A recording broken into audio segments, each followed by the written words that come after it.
now, but we're going to be keeping an eye on all of these thunderstorms here for the next several hours because the conditions are favorable enough to where some of these storms could begin rotating. You could see one of those quick spin-up tornadoes, and you saw just how fast, if you've been watching our channel here last hour and a half, just how quickly you can get a tornado warning. We were on there the bottom of the last hour. Again, as Laura mentioned, that tornado warning, that has been allowed to expire. So right now what we're dealing with are severe thunderstorm warnings, and an area that has a severe thunderstorm warning right now, I'm going to go ahead and zoom in on it, is near St. Joseph. So this is where we are seeing a stronger thunderstorm that could potentially have wind gusts up near 60 miles an hour. So a closer look at this area is going to put it near just off to the east of Atchison, near St. Joseph, also near Savannah, so just a little bit north of St. Joseph there. There could be some stronger wind gusts with this thunderstorm. I'll switch the mode on here, so we're going to talk about that wind. So the area that we're monitoring for you that could have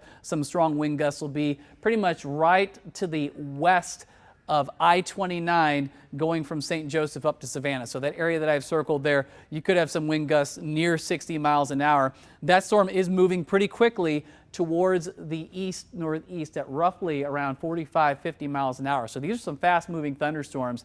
As far as that latest track, so it's going to put it near Easton at about 6:31, so about a little less than 10 minutes from right now. Near Union Star at 6:37, Stewartsville at 6:41, and then approaching Plattsburgh at 6:48. So you've got about 20 minutes for you. I'll go ahead and switch this back over to the normal view of radar that you're used to seeing. Farther towards the south and west, more thunderstorms. Some are now making their way into parts of Jefferson County on the Kansas side. Zooming out even more so, we've got some storms that are farther south, closer to areas like Emporia. All of this is going to be making its way towards the east. So if you look outside and it's dry for you right now, just know thunderstorms are going to be moving in. In fact, here's our view as we look towards the west. Plenty of clouds. We still have that shake in the camera because it is windy. As far as that timeline for the evening, until 10 p.m. we have that tornado watch, and we'll be monitoring for some severe thunderstorms. The primary threat, especially now that we're seeing those storms in a big line, will be damaging wind gusts. It could be 60, possibly 70 miles an hour. And it is possible as well to see some of those brief spin-up tornadoes that can produce damage. So we will be eyeing radar very carefully here through the evening. Just a reminder, make sure you have our KMBC 9 News app. FutureScan will take us through that timeline here really well. It's picking up on those storms. By around 8 o'clock, that line makes its way into the metro. So if you do have evening plans, if you can stay in a little longer, that would be preferable here, or if you can just stay in period. Let these storms move on through. Make sure you have our KMBC 9 News app so you can get those alerts here in case we do see some more severe thunderstorm or tornado warnings. By 10, those stronger storms move to the east of the metro, approaching Marshall, Warrensburg, and Sedalia.